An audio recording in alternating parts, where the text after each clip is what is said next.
아니라 아멘. 여러분은 살면서 실수를 많이 하십니까?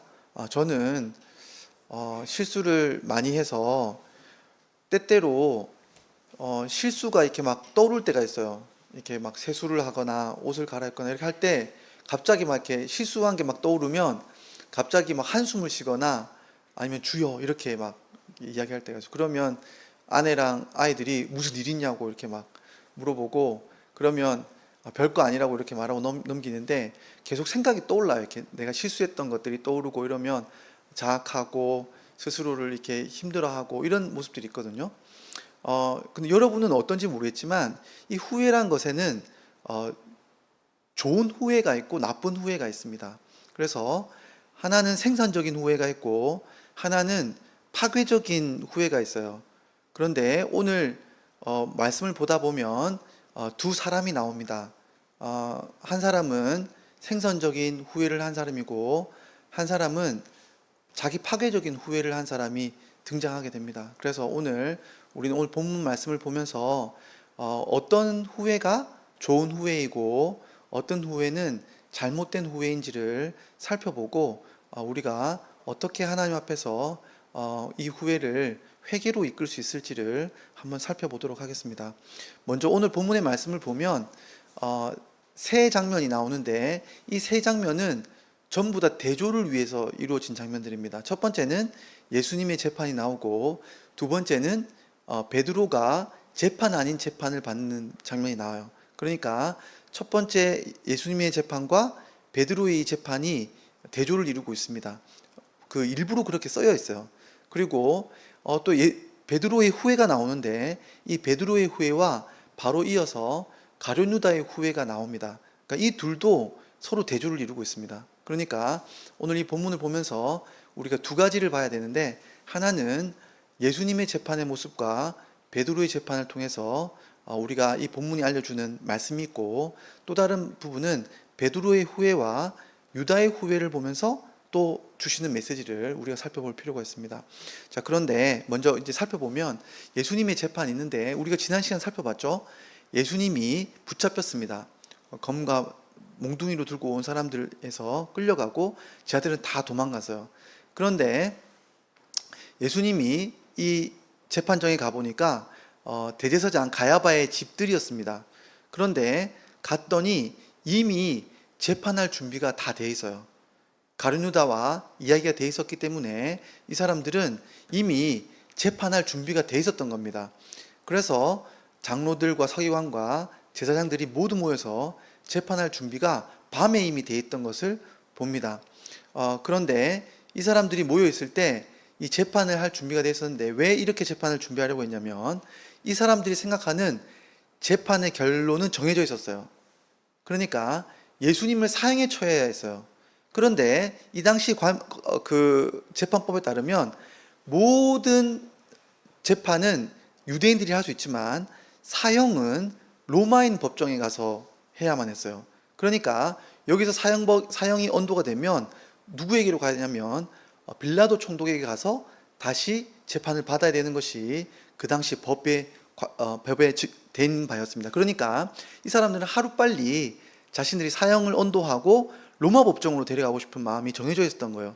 자, 그러면 빨리 사형을 언도해야 되는데 무엇을 통해서 그러면 사형 언도를 하려고 했냐면 거짓 증언을 할 사람을 모아서 거짓 증언을 통해서 사형으로 언도를 하고 싶었던 거예요.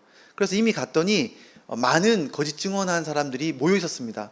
그런데 이 사람들의 말이 하나같이 로마 법정에 세울 만한 그런 말들로 갈 만한 게 없는 거예요. 그래가지고 이 제사장들과 이 판사들이 뭔가 이렇게 그 자기들이 원하는 대로 가지 않을 때 어떤 두 사람이 나타납니다. 이 두 사람이 뭐라고 말하냐면 이 사람이 스스로 자기가 성전을 무너뜨리겠다고 말한 다음에 3일 만에 이 성전을 세울 수 있다고 말하던데요? 라고 말하는 거예요. 근데 이 말씀은 요한복음에 나오는 말씀인데 예수님이 이렇게 말하지 않았어요. 너희가 성전을 헐어버려라. 내가 허는 게 아니라 그러면 내가 3일 동안 세우겠다. 이렇게 이야기하셨거든요. 근데 여기 말하는 걸 보니까 이 사람이 성전을 헐려고 하는 그런 마음이 있다는 거죠. 계획이 있다는 거죠. 그러니까 이걸 말을 듣고 제사장들이 이거다 라고 생각하고 이제 예수님께 충성하기 시작합니다. 그런데 예수님이 이사야 말씀에 나와 있는 예언처럼 아무 말을 하지 않으세요.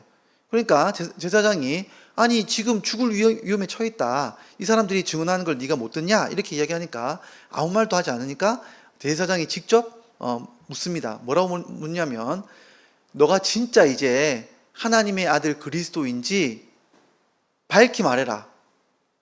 그걸 밝히 말하면 우리가 이제 그 말을 듣고 판단하겠다. 이렇게 말하죠. 그러자 예수님이 뭐라고 말씀하시냐면 네 맞아요. 이렇게 말한 게 아니라 내가 말했다. 이렇게 말한 거죠.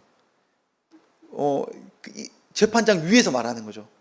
시인하면서 야 맞느냐 물어봤을 때 예 맞습니다. 이렇게 말하면 예수님이 마치 그 밑에 있는 것처럼 자백하는 것처럼 보이지만 예수님이 그래 너가 말했구나 라고 말하면서 뭐라고 말씀하시냐면 너희가 내가 하나님 보좌 우편에 앉아 있는 것과 그리고 구름을 타고 나중에 오는 것을 볼 것이다. 이렇게 영광 중에 오는 것을 볼 것이다. 이렇게 예수님이 자신이 누구인지를 밝히 드러내요.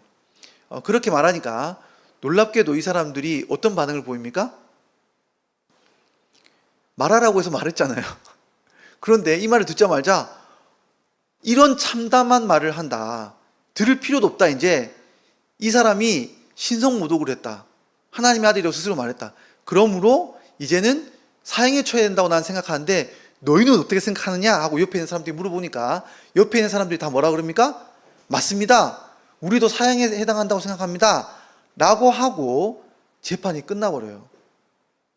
황당한 재판이죠. 그리고 나서 사람들이 침 뱉고 주먹으로 때리고 뺨을 때리면서 이제 로마 법정으로 끌고 가려고 하는 겁니다. 이게 재판에 있었던 첫 번째 장면입니다. 그런데 이 와중에 이 가야라고 하는 대제사장의 집 안뜰에서는 재판이 열리고 있고 바깥뜰에는 누가 있었냐면 그 종들이 앉아 있었어요. 근데 여기에 누가 앉아 있었냐면 베드로가 앉아 있었습니다. 베드로가 그래도 수제자는 수제자예요. 다른 제자들은 다 도망갔는데 그래도 여기에 자신의 스승이 어떻게 되는지를 알고 싶어서 앉아 있었습니다.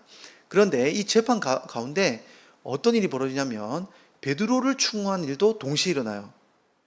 안에서는 예수님을 추궁한 일이 있지만 밖에서는 베드로를 추궁한 일이 벌어지고 있습니다. 동시에.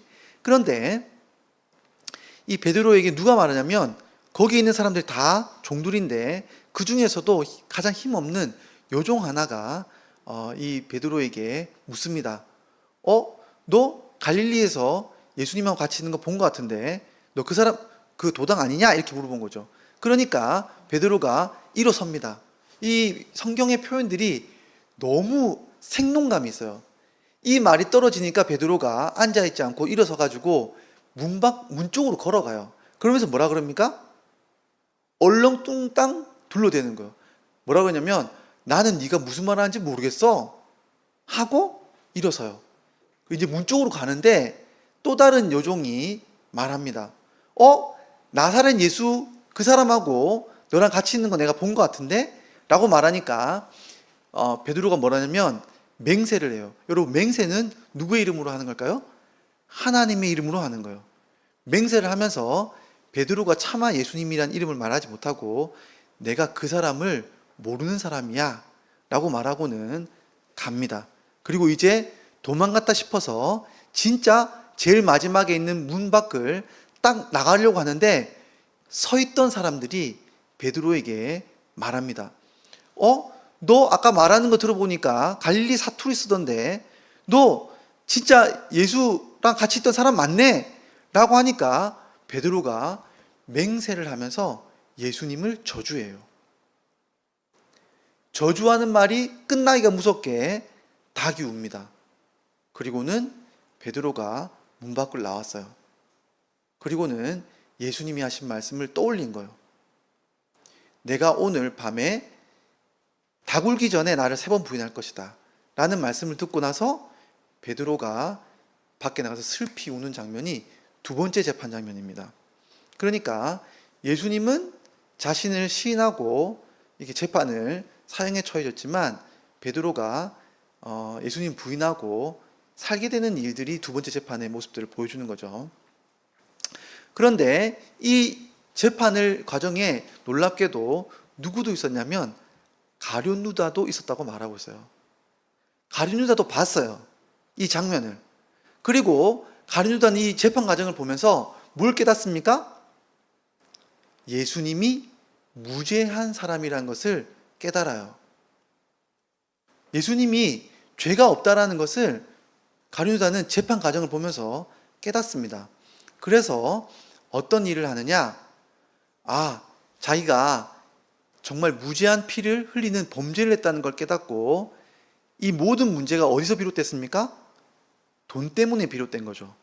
그래서 자기가 받았던 그 돈을 받았던 것이 성전에서 돈을 받았던 것 같아요. 이 가룟 유다가 거래를 했을 때. 그러니까 다시 성전으로 가서 이 은30을 가지고 가서 다시 이걸 처리하려고 해요. 내가 무죄한 피를 흘렸다, 잘못했다, 이 은30을 받아주라 라고 돌려주려고 합니다. 그러자 이 제사장들이 뭐라고 말합니까? 충격적인 말하죠. 이게 우리랑 무슨 상관이냐? 내가 당하라, 이렇게 말해요.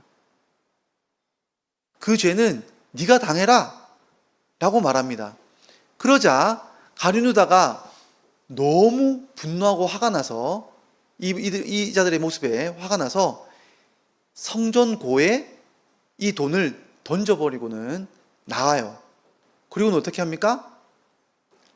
목을 메어 자살해버리죠. 그런데 이후에 있었던 일들에 대해서 미리 설명을 해줍니다. 나중에 있었던 일인 것 같은데, 이 제사장들이 이 가룟 유다의 죽음을, 이 피를 보고 이 돈은 성전고에 두기에 적합하지 않은 돈이다, 또 이렇게 생각해요. 얼마나 위선적이에요. 그런데 이 사람들이 이걸 가지고 좋은 일에 쓰자, 이 돈은, 이렇게 말해요. 그래서 성경에서 말할 때 가장 힘없고 연약한 사람이 누구냐면 나그네들이에요. 근데 나그네들이 가족도 없고 집도 없이 예루살렘에 왔다가 죽었을 경우에 그 사람들을 묻을 땅을 토기장이의 밭에서 사서 그 땅을 그 사람들을 묻는 그런 땅으로 삽니다.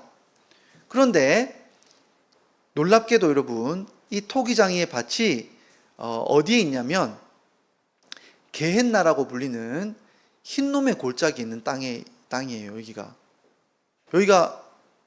뭐의 상징입니까? 지옥이에요. 지옥이 있는 땅을 산 거예요. 은30을 주고. 그래서 이 땅을 뭐라고 하십니까? 뭐라 불러요? 피밭이라 부르는 거예요. 놀랍게도 성경은 뭐라고 말하냐면 이것이 예레미야와 스가랴서에 이미 예언되어 있는 말씀이라고 말하고 있어요. 이 말씀이 우리 찾아서 보진 않겠지만 스가랴서에 나오고 예레미야서에 나옵니다. 그래서 이 토기장이의 밭이 보통은 이 흰놈의 골짜기에 있는 이 땅에서 흙을 긁고 와서 토기장이를 만들었어요. 그래서 이 땅을 사게 되는 거예요. 자, 그래서 오늘 이 본문의 말씀은 이렇게 한편으로는 예수님의 재판과 베드로의 재판이 대조를 이루고 있고, 한편으로는 베드로의 후회와 유다의 후회를 대조하게끔 보게 하고 있어요. 아주 의도적으로. 그래서 성경학자들은 재밌게도 이렇게 표현하는데, 제사장도 예수님께 3번을 물어요. 그런데 베드로도 뭡니까? 3번 질문을, 이렇게 추궁을 받죠. 그러니까 이 모든 게 우연처럼 돼 있는 게 아니라 대조를 이루고 있는 말씀이라는 거예요. 그래서 오늘 이 말씀 보면서 우리가 한번 볼 텐데, 첫 번째 메시지는 그러면 예수님의 이 재판과 베드로의 이 재판의 비교를 통해서 이 본문이 말하고자 하는 바가 뭐냐는 거예요. 그랬을 때 이 본문의 말은 우리에게 경고의 말씀을 주는 겁니다. 뭐냐면 이 재판과 같이 우리 성도들이 마지막 날에 예수를 시인하는지 시인하지 않는지 재판정에 끌려갈 것이라는 것을 예수님은 아주 극명하게 우리에게 미리 경고했던 말씀이 있어요. 그래서 마태복음 10장에 보면 예수님이 제자들로 하여금 막 전도를 하라고 말하고 하면서 너희가 예수의 이름을 시인하고 다 전도하다 보면 큰 환난을 겪게 될 것인데 그때 어떻게 해야 될지에 대해서 미리 말씀해 주셨어요. 우리 마태복음 10장 28절에서 33절 말씀을 함께 살펴보도록 하겠습니다. 다 함께 읽겠습니다. 시작. 몸은 죽여도 영혼은 능히 죽이지 못하는 자들을 두려워하지 말고 오직 몸과 영혼을 능히 지옥에 멸하실 수 있는 이를 두려워하라. 참새 2마리가 한 아사리온에 팔리지 않느냐. 그러나 너희 아버지께서 허락하지 아니하시면 그 하나도 땅에 떨어지지 아니하리라. 너희에게는 머리털까지 다 세신 바 되었나니 두려워하지 말라. 너희는 많은 참새보다 귀하니라. 누구든지 사람 앞에서 나를 시인하면 나도 하늘에 계신 내 아버지 앞에서 그를 시인할 것이요 누구든지 사람 앞에서 나를 부인하면 나도 하늘에 계신 내 아버지 앞에서 그를 부인하리라. 여러분, 오늘 말씀해 보시면 이 베드로의 실패는 마지막 날에 성도의 실패를 미리 보여주는 거예요. 그리고 예수님의 이 재판의 모습은 성도의 성공에 대해서 보여주시는 모습과 대조를 이루고 있는 겁니다. 그런데 예수님이 오늘 예수님의 모습과 베드로의 이 실패 사이에 문제점이 어디서 비롯되느냐? 오늘 이 말씀을 통해서 말씀해 주세요. 첫 번째는 뭡니까? 바로 몸과 영혼 모두를 죽이실 수 있는 분을 두려워하느냐 안 두려워하느냐는 거예요.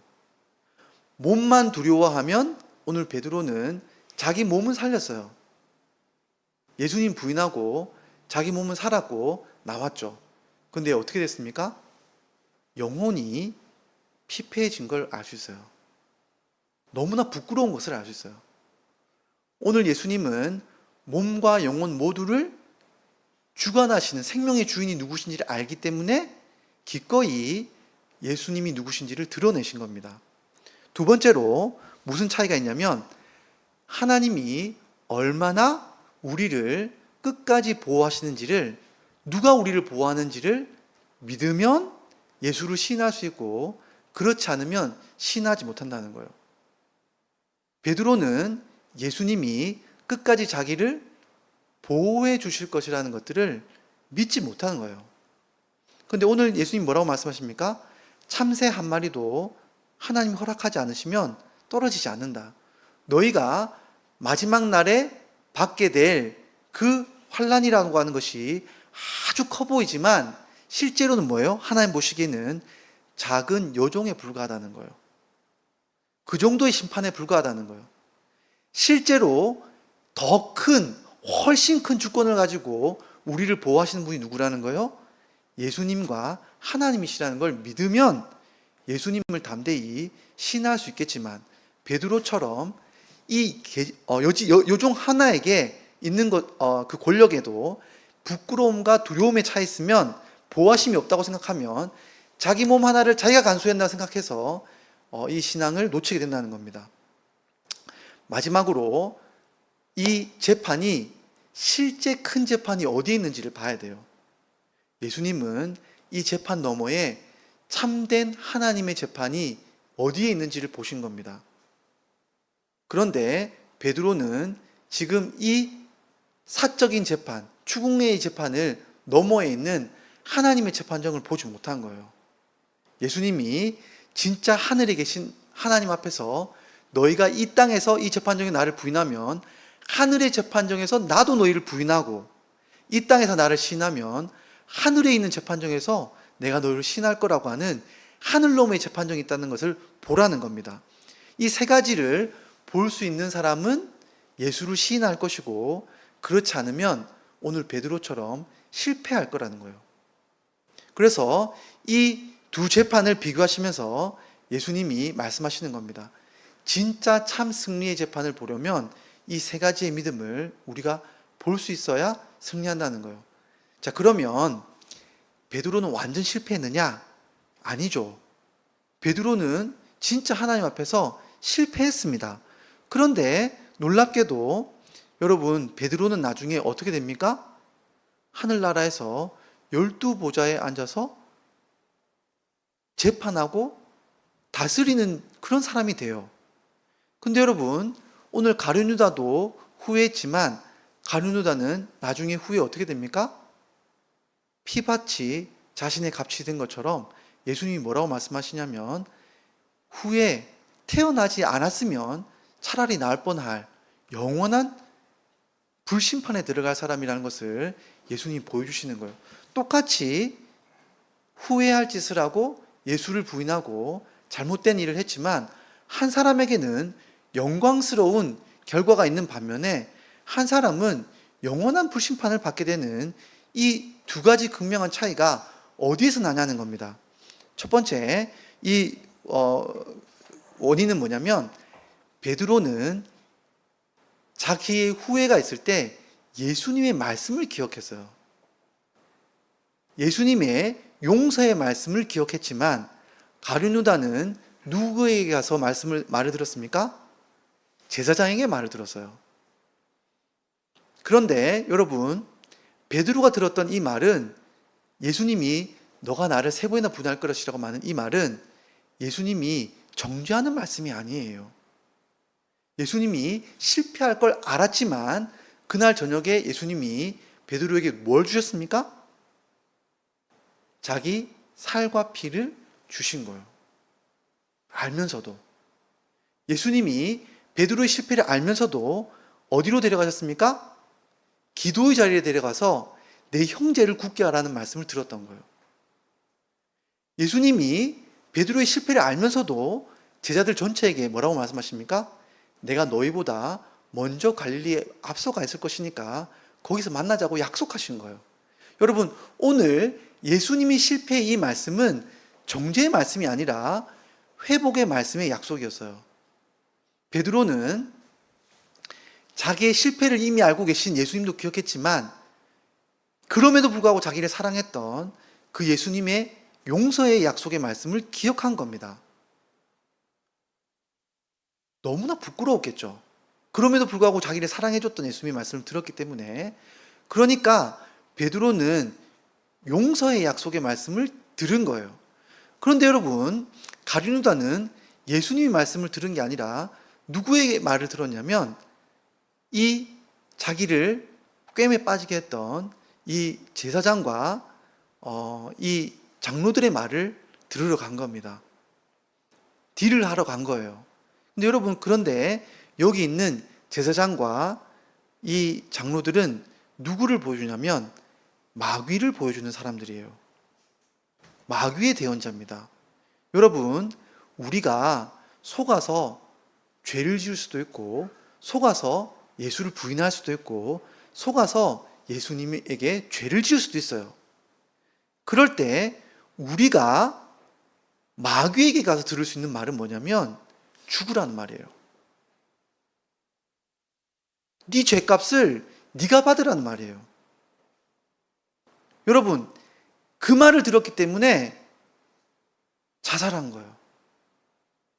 마귀가 죽인 거예요. 유다는 자신을 후회했지만 이 자신의 죄에 대한 이 회복의 말을 누구에게 들었냐면 실수도 마귀로부터 했지만 회복도 마귀에게 가서 들은 거예요.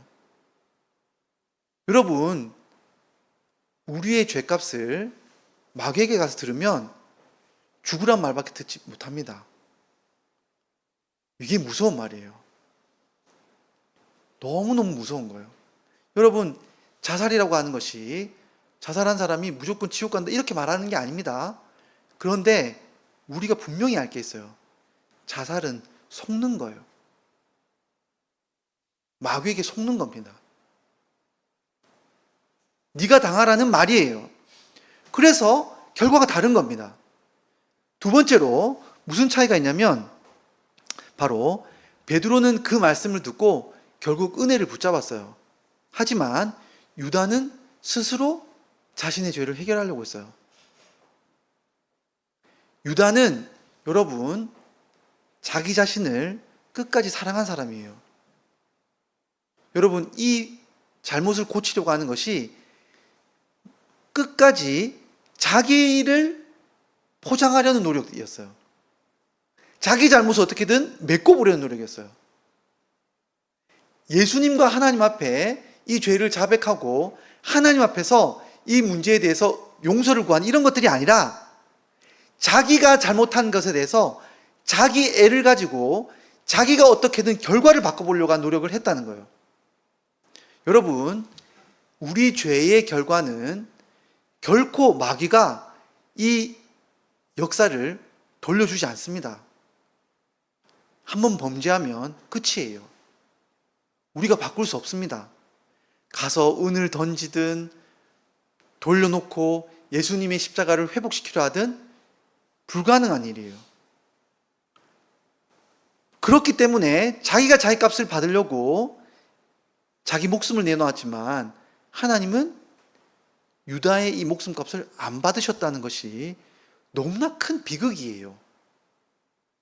하나님은 우리가 해결하려고 하는 이 값을 충분한 값으로 받지 않으십니다. 우리가 죽어도 우리의 죄의 값은 해결이 되지 않는 거예요. 그런데 여러분, 베드로는 뭐 했습니까? 아무것도 안 했죠. 너무나 불합리한 거 아닙니까, 여러분? 베드로가 한 것이라고는 운 것이에요. 여러분, 하나님께 용서받는 길은 우리가 뭔가 하는 게 아닙니다. 우는 거예요. 은혜는 하나님이 먼저 다가와서 손을 내밀고 붙잡아 주시는 거예요. 용서는 우리가 뭘 해서 하나님께 용서의 자격을 얻어내는 게 아니에요. 오늘 베드로가 뭘 더 잘해서? 유다보다 나아서? 아닙니다, 여러분.